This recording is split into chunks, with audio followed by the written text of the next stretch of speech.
कति फलेछ हौ आलु कमिला त पुरा लागेको जस्तो छ त हौ कि लागेन हौ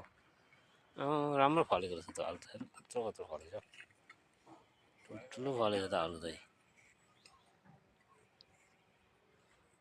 कत्रा फलिगएछ नि आलु त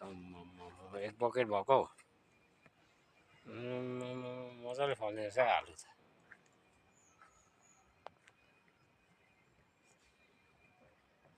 झट्टै कोही चाहिँ मसिनै रहेछ है तर कमिला हेर हौ कमिला कमिला गोलै छ कमिला